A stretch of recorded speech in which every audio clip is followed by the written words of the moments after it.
याइबा के हाथ लग चुका है वाटर गॉड का ऑब, पर उसे असली तलाश है ड्रैगन गॉड के ऑब की। वही ऑब जिसके हेल्प से वो हवा में उड़कर ताकेशी का सामना कर सकता है। पर ताकेशी भी वहाँ पर चुप नहीं बैठा है। उसका इरादा है याइबा की तलवार को हासिल करना। तो क्या अब याइबा ड्रैगन गॉड का ऑब ढूंढ पाएगा या फिर ताकेशी उससे पहले ही उसकी तलवार को चुरा लेगा? तो चलिए देखते हैं कि आखिर क्या होता है। तब यहाँ याइबा और उसके दोस्त ओसाका में होते हैं, जहाँ पर उन्हें समुद्र के पार शिकोकू जाना होता है, पर उनके पास पैसे नहीं होते हैं, जिस वजह से मियामोटो क्योजीरो को अपनी तलवार को बड़ा करके उन्हें समुद्र को पार करवाने के लिए कहता है। पर क्योजीरो साफ मना कर देता है, क्योंकि वो अपनी प्यारी तलवार को नमकीन पानी में डालकर रस नहीं लगवाना चाह रहा होता है। तो याइबा अपने वल्चर की तरफ देखने लगता है, पर वो भी इस चीज से मना कर देता है। तो साइका को आइडिया आता है कि क्यों न याइबा के न्यू ऑब का इस्तेमाल किया जाए, पर याइबा इस चीज से मना करने लगता है, क्योंकि उसे उम्मीद नहीं होती कि वाटर ऑब कुछ कर सकता है। तो साइका उसे एक बार ट्राई करने के लिए कहती है, और याइबा जैसे उस वाटर ऑब का इस्तेमाल करता है, वैसे वो लोग देखते हैं कि वहाँ पर कुछ नहीं हो रहा है। पर उन्हें नहीं पता होता कि वाटर ऑब की वजह से पूरा ओसाका हिल चुका है, क्योंकि वहाँ पर सारे पानी में हलचल हो रही होती है। तो याइबा वाटर ऑब को यूजलेस समझने लगता है, जिस वजह से वो अपनी तलवार को जमीन में गाड़ देता है। पर तभी वो वाटर ऑब समुद्र को दो हिस्से में बांट देता है, जिसे देखकर वो सभी लोग हैरान हो जाते हैं। तब वो लोग समुद्र से बनाए हुए रास्ते से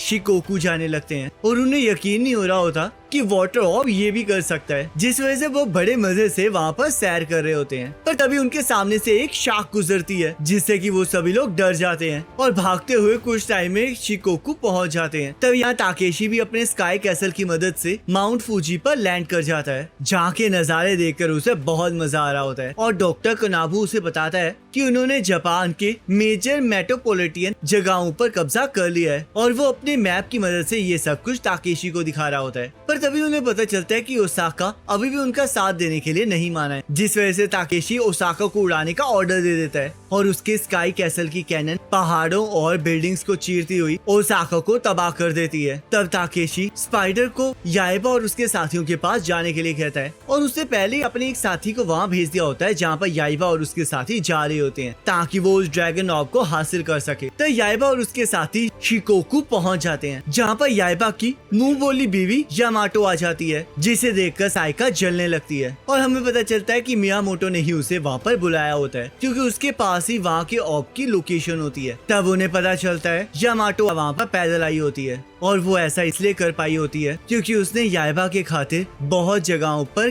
ट्रैवल किया होता है। तब याइबा उसकी तारीफ करने लगता है, और यामाटो याइबा को बताने लगती है कि वो इसी तरह मेहनत करके एक दिन याइबा के साथ शादी भी कर लेगी। तब साइका उसे याद दिलाती है कि वो सब तो एक मिसअंडरस्टैंडिंग थी, पर यामाटो हार मानने के लिए तैयार ही नहीं होती, जिस वजह से वो याइबा को लेकर कॉम्पिटिटिव हो जाती है। तब वो लोग माउंट सुरुगी पर पहुंच जाते हैं, और यामाटो उन्हें बताती है कि वहाँ पर एक पत्थर में किंचो तानुकी ने एक लेजेंडरी ऑब को छुपाया है, और कहा जाता है कि उस ऑब के जरिए किसी भी विश को पूरा किया जा सकता है। तब वो लोग उस पत्थर के पास पहुंच जाते हैं, जिसे याइबा अपनी लाइटनिंग स्लैश से काट देता है। पर तभी वहाँ पर धमाका हो जाता है, जिससे कि वहाँ पर एक गुफा का रास्ता खुल जाता है, और उन्हें लगने लगता है कि शायद वो ऑब उसी केव के अंदर है, जिस वजह से वो उस केव के अंदर चले जाते हैं। तब वो लोग अंदर जाकर देखते हैं कि बहुत सारे तानुकी को किसी ने बांध रखा होता है, और याइबा उनकी तरफ जाने लगता है। पर तभी एक बंदा उसकी तलवार को छीनने के लिए वहां आ जाता है, जिससे कि याइबा बच जाता है। तब हमें पता चलता है कि वो बंदा ताकेशी का साथी होता है, जिसने वहाँ के लेजेंडरी ऑब को हासिल कर लिया होता है, और स्पाइडर भी उसके साथ होता है। तो वो बंदा अपना नाम कोतारो फूमा बताता है, जो कि एक निंजा होता है। तब फूमा याइबा से उसकी तलवार मांगने लगता है, पर याइबा उसे लड़ने के लिए चैलेंज कर देता है, और जैसे उस पर हमला करता है, वैसे ही फूमा अपनी निंजा टेक्निक से याइबा पर हमला कर देता है, जिस वजह से याइबा को लगने लगता है कि जैसे कि उसके ऊपर बहुत सारे विंड कटर चले हो। तब मियामोटो सबको इकट्ठा होकर फूमा पर हमला करने के लिए कहता है, जिस वजह से फूमा उन पर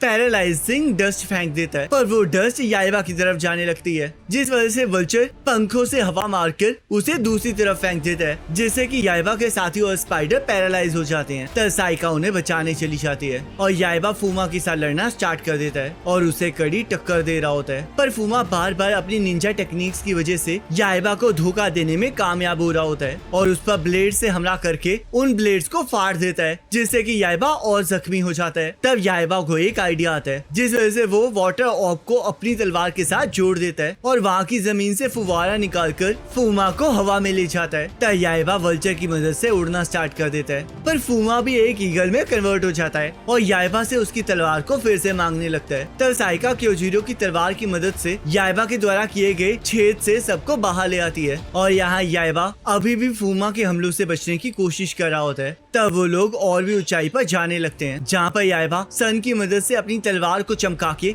फूमा की आंखों में धूल झोंक के बादलों में छुप जाता है और सही मौके पर फूमा पर हमला कर देता है। पर फूमा उसके हमले को भांप जाता है और उस पर हमला करके उसे दोबारा से बादलों के अंदर घुसा देता है। तब फूमा अपनी निंजा टेक्निक से बादलों को हटा देता है और याइबा की तलवार को अपनी जंजीर से पकड़ के उसे अपनी निंजा टेक्निक की मदद से करंट दे देता है, जिस वजह से याइबा और वल्चर सीधा जाके जमीन पर गिरते हैं। तब फूमा फिर से याइबा पर हमला कर देता है, पर गलती से तानुकी बीच में आ जाते हैं, जिन्हें याइबा बचा लेता है। पर फूमा फिर से हमला करके उन्हें जख्मी कर देता है। तब याइबा की बहादुरी को देखकर सारे तानुकी याइबा का साथ देने के लिए तैयार हो जाते हैं और जैसे याइबा के हाथ से उसकी तलवार नीचे गिरती है, वैसे ही वो याइबा को उसकी तलवार पकड़ा के मल्टीपल याइबाज में कन्वर्ट हो जाते हैं। तब वो सभी लोग मिलके फूमा पर हमला कर देते हैं, जिससे कि फूमा को असली याइबा का पता नहीं चलता और याइबा अपनी लाइटनिंग स्लैश से फूमा को हरा देता है, जिससे कि उसे एक और ऑर्ब मिल जाता है और सभी लोग उसकी तारीफ करने लगते हैं। पर असल में वो याइबा नहीं तानुकी होता है, जो कि अपने असली रूप में आके उस ऑर्ब को याइबा को दे देता है और वो सभी लोग उस ऑर्ब को देखने लगते हैं। तो स्पाइडर भी एक्साइटमेंट में उस ऑर्ब को देखने लगता है, पर तभी उसे याद आता है कि वो तो अपने दुश्मनों के बीच खड़ा है, जिस वजह से वो पतली गली से निकल जाता है। तब याइबा उस ऑर्ब को टेस्ट करने की बात करने लगता है, पर मियामोटो इससे मना करने लगता है, क्योंकि उसे डर होता है कि कहीं याइबा किसी ड्रैगन में कन्वर्ट ना हो जाए या फिर किसी ड्रैगन को वहाँ पर ना बुला ले।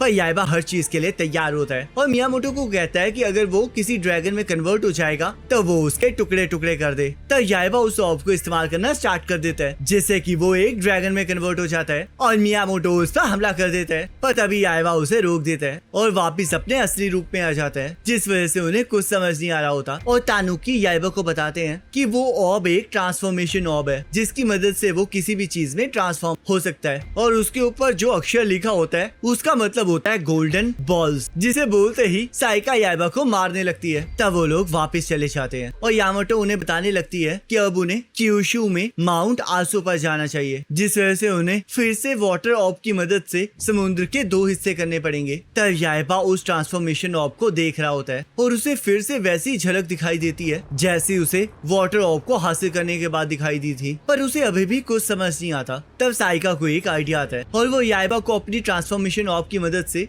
एक बोट में कन्वर्ट होने के लिए कहती है, पर याइबा एक बैटर शिप में कन्वर्ट हो जाता है और ऐसे ही ट्रांसफॉर्म होके एक छोटी सी कश्ती बन जाता है, जिसे देखकर सभी लोग उसके ऊपर चढ़ जाते हैं और समुद्र को पार करने लगते हैं। और गाइस, इसी के साथ ये एपिसोड खत्म हो जाता है। अब नेक्स्ट एपिसोड का लिंक आपके स्क्रीन पर आ रहा होगा, इस पर क्लिक करके अगले एपिसोड को देख सकते हैं।